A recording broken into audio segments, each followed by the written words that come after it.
স্বামী শিবানন্দ বাবা 128 বছর 8 মাস বয়সে জীবনের অন্তিম ভ্রমণে কাশ্মীরে শঙ্করাচার্য মন্দির ও ক্ষীর ভবানী মন্দির দর্শন করলেন। এই বাবা নিচে আছেন এখানে, আর এই শঙ্করাচার্যের মন্দির। এটা শঙ্করাচার্যের মন্দির, আমরা টপে উঠে গেছি। এটা গ্রুপে ছাড়বে না? হ্যাঁ, গ্রুপে। কাশ্মীরের যে ট্রিপটা, সেটা একটু আমি আপনাদেরকে একটু শিডিউলটা বলে দিই। যে শিডিউলে আমরা গিয়েছিলাম, এটা কিন্তু আগে নির্ধারিত শিডিউল ছিল না। এটা আজকে আমরা বসে বলছি যে আমরা কোন কোন দিন কোন জায়গায় ঘুরেছিলাম। তো সেই অনুযায়ী ছিল। আমরা 10 তারিখে পৌঁছেছিলাম হচ্ছে এতে গুরগাঁও। 11 তারিখ সকালবেলায় জম্মুর উদ্দেশ্যে রওনা হয়েছিলাম। জম্মুতে 12 তারিখ অবস্থান করেছিলাম। জম্মুতে বাবা এই সময়টায় মানে বৈষ্ণবী দর্শন পরে প্ল্যান হয়েছিল 12 তারিখে। তখন জাস্ট 12 তারিখে বাবা অবস্থান করেছিলেন। আমার এটা মনে হয়েছিল যে বাবা মানে ওখানে যাওয়ার সময় বাবার যেটা থাকে যে মায়ের কাছে পারমিশন নিয়ে তারপরে কাশ্মীরে যাও। মন্দিরে যদিও দর্শন করেননি, কিন্তু নিচ থেকে পার্থক্য করেছিলেন। 12 তারিখে জম্মুতে ছিলাম। 13 তারিখে আমরা পৌঁছলাম কাশ্মীর। 13 থেকে 14 তারিখে আমাদের কাশ্মীরের ইন্টারনাল প্রোগ্রাম ছিল, যেমন হচ্ছে ক্ষীর ভবানী মন্দির ছিল, টিউলিপ গার্ডেন ছিল, তারপরে ডাল লেক ছিল। 15 তারিখে ছিল গুলমার্গে যাওয়া। 16 তারিখে ছিল আবার লোকাল ট্রিপ, শঙ্করাচার্যের মন্দির, তারপরে নাগ দুর্গা মন্দির, এইসব মন্দির ছিল। আর 17 তারিখ ছিল সোনমার্গ। 18 তারিখে ছিল আমাদের কালভৈরব মন্দিরে একখানা দর্শন ছিল। বাবাকে ওখান থেকে নিমন্ত্রণ জানানো হয়েছিল। কালভৈরব মন্দিরে বাবা গিয়েছেন এবং ইভেনচুয়ালি ওই দিনটা ছিল ওই মন্দিরের প্রতিষ্ঠা দিবস, মানে কালভৈরবের জন্ম তিথি আর কি বলে ওটা। তারপরে 19 তারিখে আমরা গিয়েছিলাম দুধপাত্রী। 20 তারিখে হচ্ছে মানসবল লেক। 21 তারিখে হচ্ছে আমরা গিয়েছিলাম সূর্য মন্দির যেটা হচ্ছে মার্কন্ডেয় মন্দির যেটা। তারপরে পেহেলগাম। 22 তারিখে আমরা কাশ্মীরে ফেরত এসেছিলাম। আর 23 তারিখে বাবা দর্শন করেছিলেন হচ্ছে বৈষ্ণবমাতা মন্দির। আর 24 তারিখে আমাদের 23 তারিখে আমরা কাটরাতে ছিলাম। 24 তারিখে বৈষ্ণোদেবী মন্দির দর্শন করে 25 তারিখে আমরা ফেরত এসেছিলাম বারাণসীর জন্য। 26 তারিখে বেরোয়েছিলাম বারাণসীর জন্য। তো এইবার ট্রিপটার এটা হচ্ছে শিডিউল ছিল। এই শিডিউলটা আমরা মানে পরে এটা হয়ে গিয়েছিল, কিন্তু আগের যে শিডিউল ছিল সেই শিডিউলটা কিন্তু অন্যরকম ছিল। আচ্ছা, এইবার হচ্ছে আমাদের বলি যে কাশ্মীরে যে আমি বলছিলাম যে অনেক মানে কাশ্মীর যদি স্পিরিচুয়ালি দেখা যায় খুব উন্নত, স্পিরিচুয়ালি খুব উন্নত জায়গা আর কি। আমাদের সনাতনীদের জন্য প্লাস কাশ্মীর পন্ডিতদের মধ্যে যে ভক্তি বা এটা সেটা ওখানে কিছু জায়গা প্রত্যক্ষ করেছিলাম। তো আমরা ইয়েতে যেটা হলো ক্ষীর ভবানীর মন্দির হচ্ছে এটা গন্ডারবাল ডিস্ট্রিক্ট পড়ে। কাশ্মীর থেকে শ্রীনগর থেকে প্রায় অ্যারাউন্ড 47 কিলোমিটার পর্যন্ত ডিস্টেন্সে মাতার মন্দির, দুর্গা মাতার মন্দির।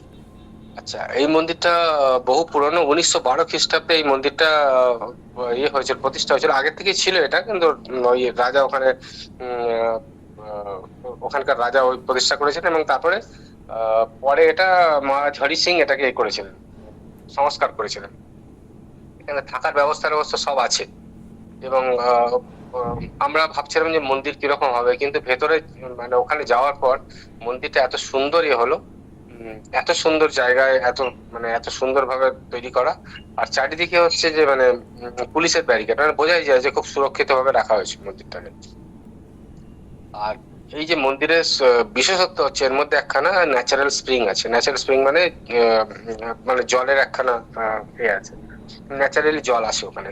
এবং তার মাঝখানে হচ্ছে মায়ের একখানা মূর্তি, মানে স্ট্যাচুর উপরে। আমি ছবি পাঠাবো আপনাদেরকে।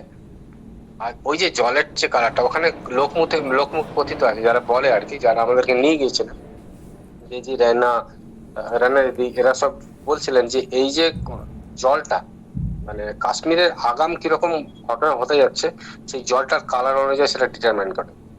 যখন খুব মানে প্রবলেমের সময় হয় তখন এই জলটা নাকি লাল হয়ে যায়। এবং আমরা যখন গিয়েছিলাম তখন জলের কালারটা ছিল এই সবুজ টাইপের। বললো ওটা হচ্ছে ন্যাচারাল কালার, মানে কাশ্মীরে এখন শান্তির ইয়ে মানে এমনি কোনো প্রবলেম দেখছিল না আর কি। যেরকম কাশ্মীরে তো প্রচুর অ্যাটাক হয়েছে, অনেক রকম অ্যাটাক হয়েছে, তো জলের কালার নাকি ওই সময় চেঞ্জ হয়ে যাবে, এবং ওখানে লোকেরা বুঝতে পারে যে কাশ্মীরে কোনো একটা প্রবলেম হতে যাচ্ছে। এটা লোকমুখে কথিত আছে, আমরা দেখিনি, আমরা জলের কালারটা ন্যাচারাল গ্রিন দেখেছি। তো বাবার এখানে খুব মানে ইয়ে বাবা খুব খুশি হলেন ওখানে গিয়ে।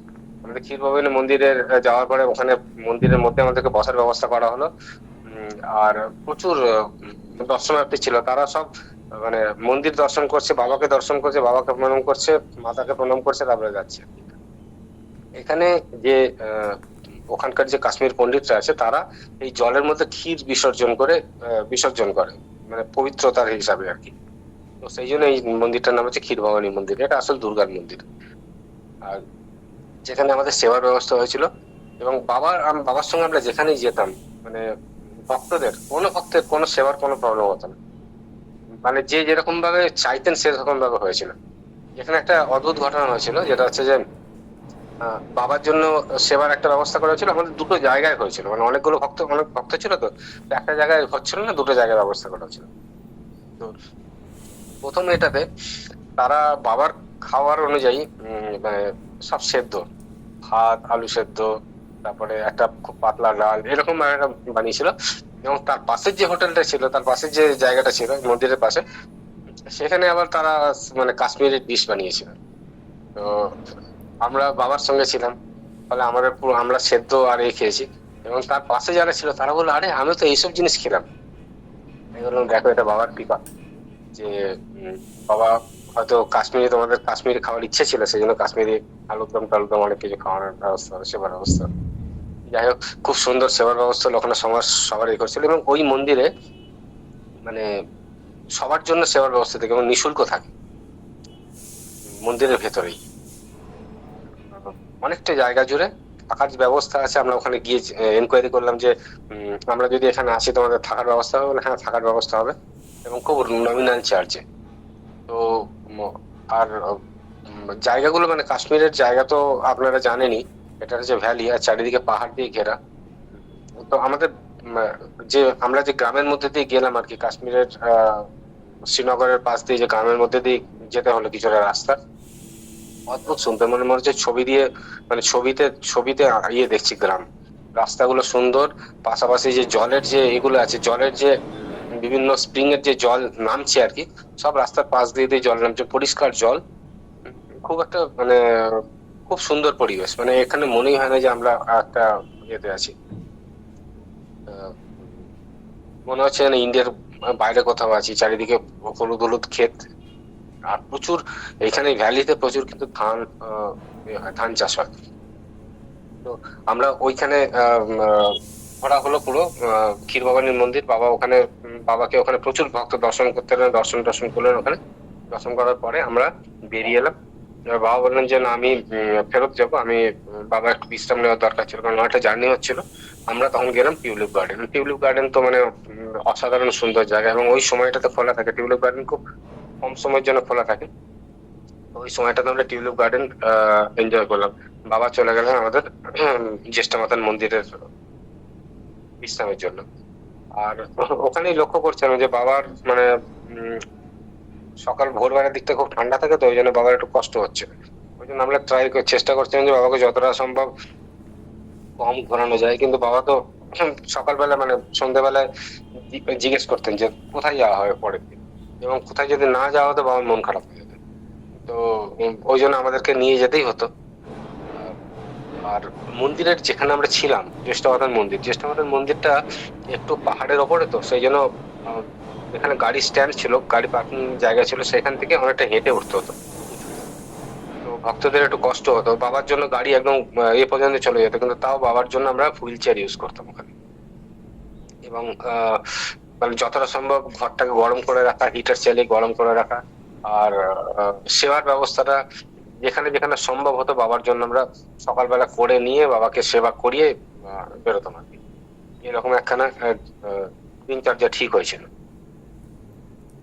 আর এরপরে হচ্ছে ক্ষীর ভবানী মন্দিরের পরে আমরা পরের দিন আমাদের প্ল্যান হলো গুলমার্গে যাব। গুলমার্গে তো শিডিউল অনুযায়ী গাড়ির ইয়েতে আমাদের গুলমার্গ আমরা গেলাম। গুলমার্গেও বাবা বাবার জন্য আলাদা গাড়ি ছিল। তো ভক্তরা যে গাড়িতে করে গেল আর কি, সেখানে গুলমার্গে বাবা বললেন যে তোমরা ইয়ে করো, ঘোরো, ঘোড়াতে চাপো বা এতে চাপো, যাই চাপো, হ্যাঁ সবাই সবাই যার যার ইচ্ছে আছে সব যেন পূর্ণ। আর আমরা ভেবেছিলাম গুলমার্গে বরফ থাকবে, কিন্তু খুব একটা বরফ পাইনি। কাশ্মীরের এই পুরো ট্রিপটাতে আমাদের অনেক ভক্তদের মধ্যে এসেছিল যে আমরা যতটা বরফের জন্য আশা করেছিলাম সেই বরফ পাই। সেই জন্য আমরা বারবার চিন্তা করতাম যে আরে কোন জায়গায় গেলে বেশি বরফ পাওয়া যায়, বরফের মধ্যে আনন্দ হয়। তো গুলমার্গে গেলাম, ওখানেও প্রচুর ভক্তরা প্রচুর ঘোরাঘুরি করলো। অনেক ঘোরাঘুরির পরে আমরা একদম সন্ধ্যেবেলা ফেরত এলাম। গুলমার্গের এটাও খুব সুন্দর ট্রিপ হয়েছিল। তবে দেখছিলাম যে বাবাকে মানে একটু আগে আগে নিয়ে গেলেই বেটার হতো আর কি। মানে যেমন ধরুন আমরা তো অতক্ষণ, আমাদের তো খুব এনার্জি আছে, আমরা ঘুরতে পারছি, কিন্তু বাবার শরীরে তখন মনে হচ্ছিল যে শরীর দিচ্ছে না। তো ওই জন্য আমরা মাঝে মাঝেই করতাম যে বাবাকে ঘুরিয়ে নিয়ে চলে আসতাম, জাস্ট ঘুরিয়ে নিয়ে চলে আসতাম। হয়তো আমরা ভক্তরা ওখানে এনজয় করছি, কিন্তু বাবা চলে আসতেন আগে। এই গুলমার্গের এটা হলো। এইবার হচ্ছে 16 তারিখে যে শঙ্করাচার্য মন্দিরের যে দর্শনটা ছিল, এই জন্য বাবা খুব উদ্গ্রীব ছিলেন। তো আমরা আরেকটা মন্দির গেলাম, যেটা হচ্ছে যে নাগ দুর্গা মন্দির। এবং কাশ্মীর মানে শ্রীনগরের মধ্যে মধ্যে এত ছোট ছোট এত সুন্দর সুন্দর মন্দির আছে, ভেতরে গেলে বোঝা যায় যে মন্দিরগুলো কতটা দিব্য এবং বহু পুরনো মন্দির। আর তার আমরা যে শঙ্করাচার্যের মন্দিরে গেলাম, সেখানে একটা চ্যালেঞ্জ ছিল যে শঙ্করাচার্যের মন্দিরে ওঠার সময় পাহাড়ে প্রচুর জ্যাম লাগে, প্রথম কথা। আর সেকেন্ড হচ্ছে 254টা সিঁড়ি ভেঙে ওপরে উঠতে। তো বাবার গাড়ি আগে বেরিয়ে গেছে, আমরা তারপরে ঢুকেছি আর কি।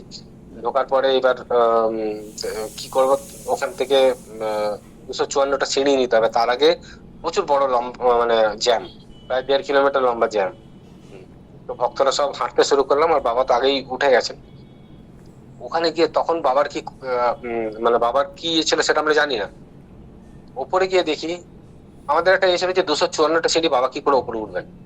বাবাকে তাহলে নিচে রাখা হবে, বাবা ওখান থেকে করবেন। তো উপরে যখন আমরা ওই মন্দিরের সিঁড়ির পাদদেশে পৌঁছলাম, তখন একটা অদ্ভুত সিন দেখি, বাবা উপরে উঠে গেছেন। কিছু ভক্ত ওখানে ছিলেন বলে বাবা উপরে উঠে গেছেন। কি করে উপরে উঠে গেছেন? তো বাবা যখন গেছেন, ওখানে সিআরপিএফ এর যে ছিল, ওটা তো খুব হেভি প্রোটেক্টেড জায়গা। তো সিআরপিএফ এর যে ক্যাডার জওয়ানরা ছিল, তারা বাবাকে বলছে আমরা বাবাকে উপরে নিয়ে যাবো। তারা চেয়ারের মধ্যে বাঁশ বেঁধে পালকির মতো করেছে। পালকির মতো করে 8 জন জওয়ান বাবাকে দুপাশে ধরে পালকির মতো করে বাবাকে উপরে নিয়ে গেছে 254টা সিঁড়ি করে। এবং আমরা যখন উপরে পৌঁছলাম, তখন দেখি বাবা শঙ্করাচার্যের মন্দিরে পুজো হয়ে গেছে, সবকিছু হয়ে গেছে। বাবা ওখানে বসেছেন এবং বাবাকে জওয়ানরা ঘিরে দিয়েছে, প্লাস ওখানে মন্দিরে যারা ভিড় এসে তারাও ওখানে বাবাকে দর্শন করার জন্য আসছে। মনে হচ্ছে বাবা যেন একজন দর্শক, মানে ওখানে হচ্ছে মুখ্য দর্শন হচ্ছে বাবা। ভিড়ে ভিড় আর কি। আর সব আর্মি দিয়ে ঘেরা আছে, মানে আর্মির সিআরপিএফ এর জওয়ানরা ঘিরে আছে, তারা সব ঘিরে আছে এবং তাদের বিভিন্ন লোক বাবার সঙ্গে দর্শন করতে আসছে। একটা অদ্ভুত দৃশ্য। এবং বাবা যে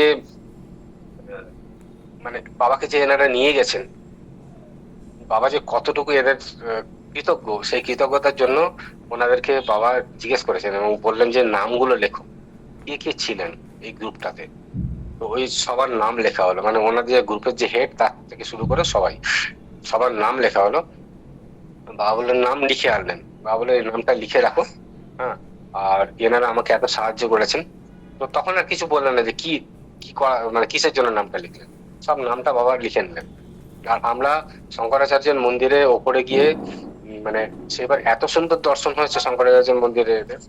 আর ওইখানে শঙ্করাচার্যের যে তপস্থলীর জায়গাটা, মানে ভেতরে ঢুকলেই মনে হয় যে ওই জায়গাটা চার্জড।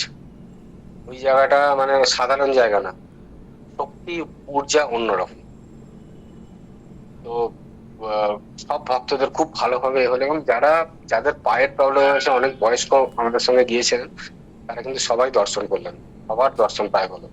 এবং বাবার সঙ্গে গেলে আমাদের একটাই সুবিধা, যে আমরা যতই আমাদের দৈহিক প্রবলেম থাকুক, যতই বয়স জনিত থাকুক, বাবা কিন্তু ঠিক কোনো না কোনো ভাবে দর্শনটা করিয়ে দেন, যেখানে যেখানে আমাদের দর্শন করার জায়গা। হয়তো আমাদের ভাগ্যে বা আমাদের প্রারব্ধ এইসব জিনিস লেখা আছে, সেই জন্য আমাদের এই দর্শনটা হয়েছে বাবার সঙ্গে। এবং ওটাই ভাবি যে আদি শঙ্করাচার্য কতদিন আগে ছিলেন এবং বাবা সেই দর্শন মন্দিরে দর্শন করছিলেন। বাবা শঙ্করাচার্য সম্বন্ধে এত বলেন আমাদেরকে করেন। তো বাবা যখন শঙ্করাচার্যের মন্দিরে গেছেন তখন হয়তো উনি মানে অনেক জিনিস আগে দেখেছেন আর কি, যেগুলো ইয়ে হয় না। তো যাই হোক, সিআরপিএফ এর জওয়ানদের জন্য বাবার কৃতজ্ঞতা ছিল। এবং তারপরে যখন এসে আমরা ফেরত এলাম, তারপরে আমাদেরকে নিয়ে বাবা আরেকটা জায়গায় বেরোলেন, বললেন চলো আমাদের নিয়ে চলো পরের দিন। ওখানে গিয়ে বাবা খুঁজে খুঁজে খুঁজে খুঁজে খরবুজা যেটা আছে, খরবুজা, সেই খরবুজা খুব ভালো কোয়ালিটির খরবুজা সব পুরো কাশ্মীরের পাশাপাশি খুঁজে আমরা সেই খরবুজা করলাম, সেই খরবুজা নিলাম। আর আরো কিছু ফল নেওয়া হলো। দিয়ে বাবা বললেন যে এই খরবুজা আমরা, এই যে নাম আছে তাদের প্রত্যেকের নাম অনুযায়ী সেই খরবুজা দিয়ে তারপর আমরা আরেকবার গিয়ে সেই খরবুজা দিয়ে এলাম, মানে প্রত্যেক ইয়ের নামে যতজনের নাম লেখা ছিল তাদেরকে। এটা হচ্ছে বাবার প্রসাদ ছিল। তো বাবা সবসময় মানে যারা বাবার জন্য করেন আর কি, যারা বাবার সেবা করেন তাদের জন্য বাবা সবসময় প্রসাদ ইয়ে করেন, সেটা আবার আমাদেরকে বোঝালেন। আজকে আমি এইটুকুই বলি।